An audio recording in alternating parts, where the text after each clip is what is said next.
জাহিদ প্রিয় বন্ধুরা, তোমরা সবাই কেমন আছো? আশা করি সবাই ভালো আছো প্রিয় বন্ধুরা। আর তোমাদের তৈরি খুব সুন্দর চলছে আশা করছি। তো দেখো, আজকের টপিকটা হচ্ছে বিএসএফ ট্রেডসম্যান। যারা অনেকদিন ধরে ইন্তজার করছিল দাদা, বিএসএফ ট্রেডসম্যানের যে 2140 মতো ভ্যাকান্সি ছিল, শর্ট নোটিফিকেশন পাবলিশ হয়েছে। তো এর ফুল নোটিফিকেশন কবে আসবে এবং আবেদন ডেট কবে হবে, এটার জন্য কিন্তু অনেক দাদা ভাইরা কিন্তু কনফিউশনে পড়ে গেছে।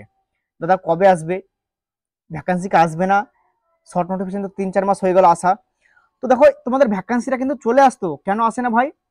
দেখো, এখন ইলেকশনের জন্য কিন্তু সব ফোর্সরা কিন্তু এখন কিন্তু কি করছে, ডিউটি চলে গেছে ইলেকশনের জন্য, ভোটের জন্য, ঠিক আছে।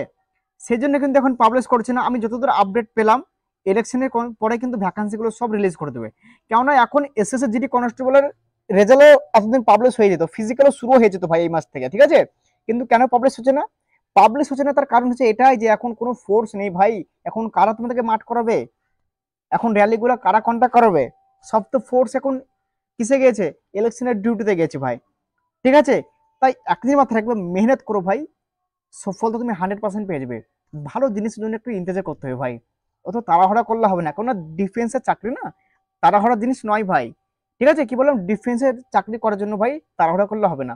বাস ধৈর্য ধরতে হবে, তার সঙ্গে সঙ্গে মেহনত করতে হবে, ঠিক আছে। তাই একদম পেরেশান হবে না। বিএসএফ ট্রেডসম্যানে তোমাদের ভ্যাকান্সি 100% আসবে। আর আমি যতদূর শুনলাম, ভ্যাকান্সি তোমাদের বাড়বে, বিএসএফ ট্রেডম্যানের ভ্যাকান্সি আরো বাড়বে। আর তোমাদের বিএসএফ ট্রেডম্যানের ভ্যাকান্সি কিন্তু ইলেকশনের পরে কিন্তু ভ্যাকান্সি রিলিজ হয়ে যাবে এবং আবেদন শুরু জলদির মধ্যে হয়ে যাবে, ঠিক আছে। তোমরা জানো যে এসএসসি কনস্টেবলের ভ্যাকান্সি নিলে কিন্তু বিএসএফ নিতে হবে। ট্রেডসম্যানের কাজগুলো কে করবে? ঝাড় দেবে কে?